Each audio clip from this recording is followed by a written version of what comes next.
Actualmente tenemos una gran variabilidad en lo que el sector telecomunicaciones destina a la inversión. Y estas reflexiones están destinadas a reflexionar sobre la inversión del sector telecomunicaciones. En esta gráfica ilustra lo que es las decisiones del sector telecomunicaciones respecto a cuánto dedican de sus ingresos a la inversión. Vean cómo, obviamente no está actualizado los últimos datos, pero en un periodo desde el 2001 al 2012 tenemos una inversión del sector telecomunicaciones errática, pero no solamente errática aislada, sino que la tenemos relacionada a cómo se desempeña la economía. Aquí tenemos que denotar primero que el sector telecomunicaciones tiene mayores incentivos cuando a la economía le va bien, cuando el ingreso de la economía aumenta, cuando hay un mercado que crece, los actores del sector telecomunicaciones también desean crecer y actúan por medio de la inversión.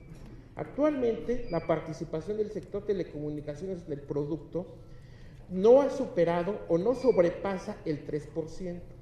El 3% es el umbral inferior de los países de la OECD y para nosotros es un techo que no podemos alcanzar. Por eso es que propongo que se debe tener como meta una participación del sector telecomunicaciones del 4% del PIB. Tenemos una reforma en telecomunicaciones que tiene una virtud que se debe cristalizar, que es que todos los concesionarios deben poder ofrecer todos los servicios técnicamente posibles. En un sector de alto cambio tecnológico es indispensable que todos los operadores introduzcan nuevos servicios y aquellos complementos a los servicios para hacer mejor uso de su infraestructura.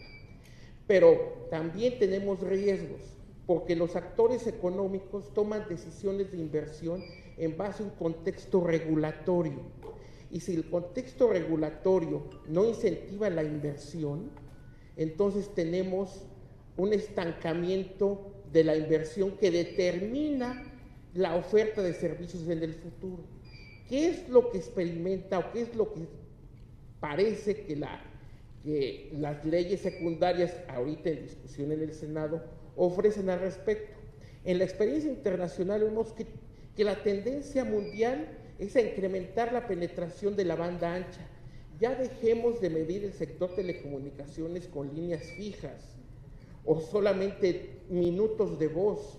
Vamos a cambiar, tenemos que cambiar la métrica para decir cuánta información y cuántos son los hogares con disponibilidad de banda ancha. No podemos quedarnos en métricas que se utilizaban en los 80s. La reforma en telecomunicaciones ha optado por un modelo de organizar a la industria donde existe un operador denominado preponderante que va a compartir la infraestructura con todos aquellos que le soliciten esta infraestructura. Las condiciones en donde se da esta compartición, ya que es algo constitucionalmente establecido, ¿quién lo debe de fijar? ¿Debe estar en una ley o lo debe fijar un regulador en forma independiente? Yo creo que la respuesta es que es un parámetro técnico que debe ser área del Instituto Federal de Telecomunicaciones y que las condiciones de precio y modo de desagregación no deben estar en una ley. Hay que darle flexibilidad y capacidad al instituto y sobre todo respetar su autonomía constitucional para que determine qué, cuánto y qué precio deben darse esta compartición de infraestructura. Por otro lado, la compartición de infraestructura es cierto que existe en otros países, pero en otros países parece que ha petrificado el uso de la red del incumbente. O sea, se ha petrificado en el uso de las redes que existían desde los 80s. Europa ha tratado de superar actualmente y reconoce su rezago de que todo lo que aquí vemos en azul y rojo es el uso del típico alambre de cobre. En cambio, lo azul son las redes de fibra óptica. Europa reconoce que su desagregación generó una dependencia de las redes existentes y no ha creado nuevas redes. Por otro lado, en el contexto internacional, vemos que Europa no ha tenido un desempeño ejemplar respecto a la penetración de banda ancha, respecto a otras economías que, si bien tienen diferencias en costos o por densidad de población, también un modelo agresivo de desagregación de la red a precios regulados parece haber sido un freno antes que acelerar la penetración de banda ancha.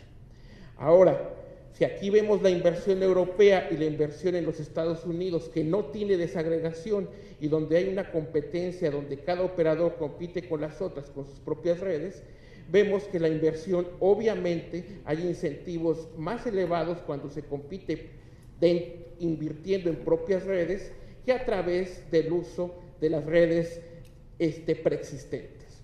Ahora, ¿qué es lo que tenemos que hacer en este caso? Ahora, si una legislación secundaria como la que está en el Senado no se modifica, es decir, que actualmente disminuye las facultades del IFETEL para ajustar la regulación a los cambios del mercado, esa compartición de todos los elementos de la red de tal manera que se sujete a que todas las demás redes soporten su modelo de negocios, así dice el artículo, no solamente terminación a precio cero, sino todo aquello que soporte el modelo de negocios de los demás. Eso genera menor inversión, tanto por los nuevos competidores, porque tienen una oferta obligada de una red que existe, y por el otro lado, los actuales primero, el preponderante, ¿verdad?, está obligado a darlo a las condiciones que los otros exijan, y por el otro lado, los que compiten con él no tienen incentivos a la inversión. Ahora, esto llega a que nadie quiere crecer. Aquí se crea un círculo vicioso. Si un competidor no crece, siempre va a tener los privilegios regulatorios que establecen un proyecto de la ley secundaria. No queremos un mercado donde el objetivo sea que nadie sobrepase el 50%, porque eso, en otras palabras, se denomina colusión.